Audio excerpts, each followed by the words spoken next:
Did you know that West Central Florida receives an average of 52 inches of rainfall a year, with most of that occurring between June and October? That's why many Florida residents may consider a rain barrel for their yard. But what type should you get? How do you install one? And are they even allowed? Today, we're getting answers to all your rain barrel questions. This is the Water Matters Podcast. You're listening to the Water Matters Podcast, brought to you by the Southwest Florida Water Management District. We answer your most popular questions about the work we do and services we offer, including new projects, springs protection, water conservation efforts, and more. Learn about the many ways we serve the community and protect your water resources. Welcome to this episode of the Water Matters Podcast. I'm your host, Michelle Sager, and today I'm joined by Colby Pitts, the Florida Friendly Landscape Program Coordinator for Hernando County. Welcome, Colby. Great to be here. Let's start with you explaining exactly what you do at the county and a little bit about what your job entails. My main thing, I'm really public outreach for water conservation in Hernando County. That's the main thing I do. So I'm teaching classes, hosting and attending events, and answering a lot of phone calls and customer questions about FFL concepts and our watering rules. When you say FFL, what do you mean by that? So that's Florida Friendly Landscaping. It tends to be a mouthful, so I like to shorten it to FFL. FFL is based on 9 principles. Those are really readily found if you're looking for them. So those 9 principles basically make up the program, and they're all geared towards water conservation and conserving our natural resources. So basically, Florida tips to help conserve water around your home. Yeah. And of those classes that you teach, I know some of them are about rain barrels, correct? Yeah. So let's start with the basics for people who are not familiar with rain barrels.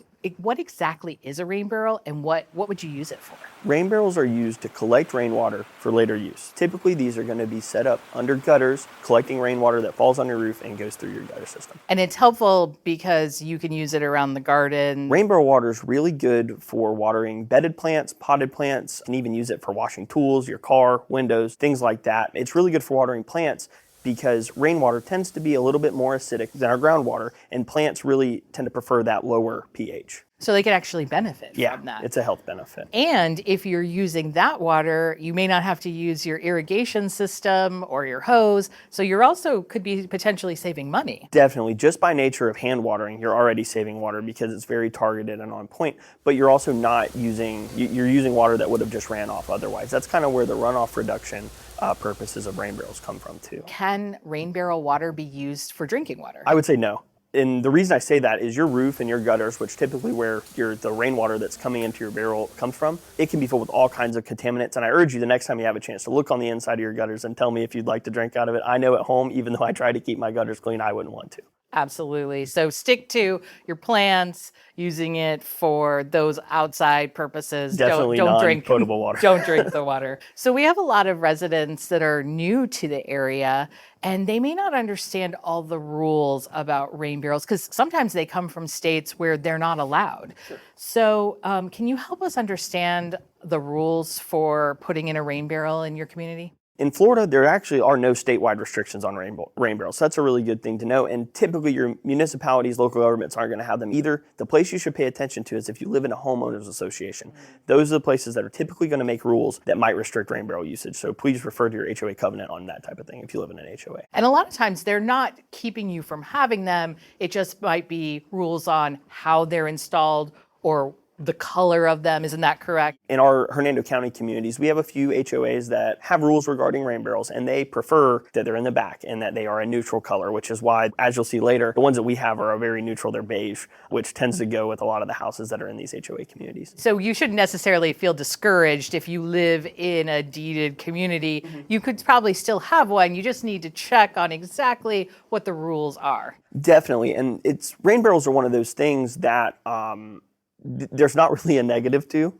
So I've had people, in my own experience, have luck talking to their HOA and saying, hey, this is something I like to do. It saves water. It's good, as with many other FFL principles. And the HOAs tend to listen, and they tend to want to implement these changes. So it might be good to advocate for rain barrel usage in your community. Now, one thing I do sometimes get questions about and hear about is, what about mosquitoes? Because you have this water sitting there. Is that going to breed mosquitoes or attract them? So it definitely can. It's really important that you pay attention when you're purchasing your barrel that you're looking for a screened lid with a fine enough screen that mosquitoes cannot get in.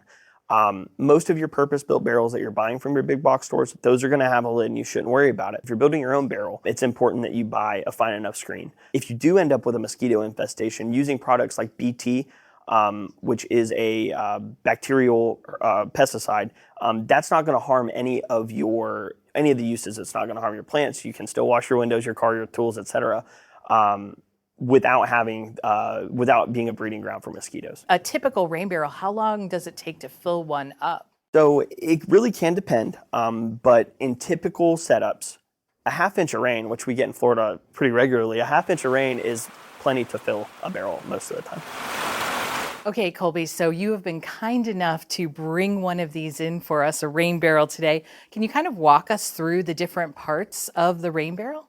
So first off, we have the lid here. Now on a lot of your purpose-built barrels, they're going to be kind of funnel shaped. As you can see here, this screen that I mentioned earlier, this is a really fine screen that's going to keep out any debris or insect infestations, things like mosquitoes that's going to keep. So that's a really important component. Sure, and that's going to be in all of your purpose-built barrels. These typically come with those screens, but if you're building your own, you need to make sure that you're getting a really fine Absolutely. screen. So next up, we have our overflow hose. And what does that do? So the overflow hose is for when your barrel is full. And now, like we talked about earlier, people in Florida don't really have problems filling up their rain barrels. So a heavy rain could cause it to overflow. You're going to want to aim this overflow hose to your splash pad or to your French drain or wherever you have, wherever your gutter was dumping before. And this is going to prevent soil erosion and excess runoff. And I noticed you have a part on the front. What is that? Is that where you're going to get your water? Like if you're watering your plants and...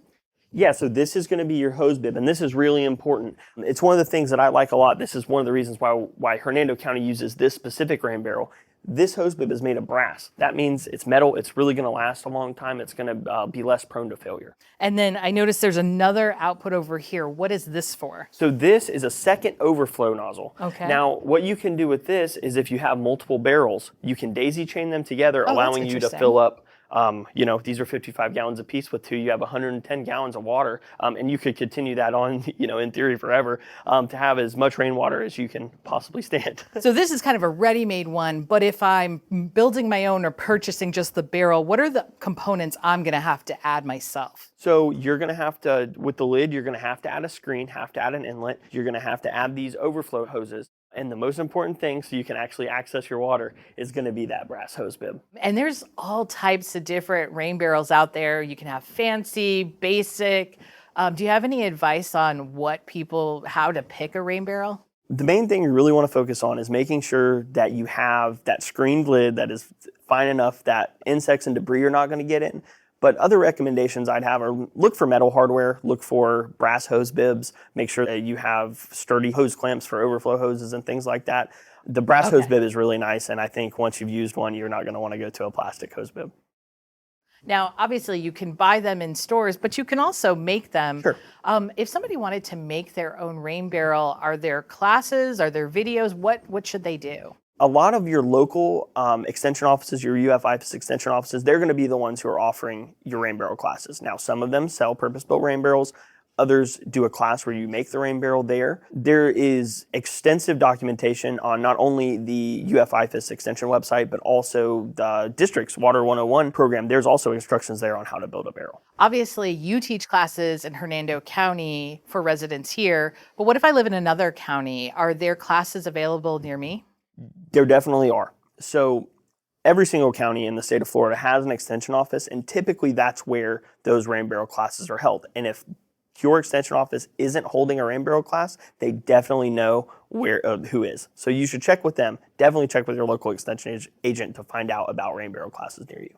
And a lot of those classes are free or have a very nominal fee if they include the rain barrel, correct? For sure. So I can't speak for every single FFL program in the state, but in our program, we sell barrels at our cost, and the attendance of the class is free. So you can actually get all that knowledge completely for free and then go home and build your own rain barrel. Well, thank you so much, Colby, for joining us today. You gave us so much great information.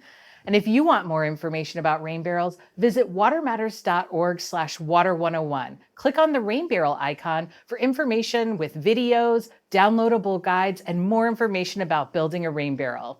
Thanks for watching the Water Matters podcast.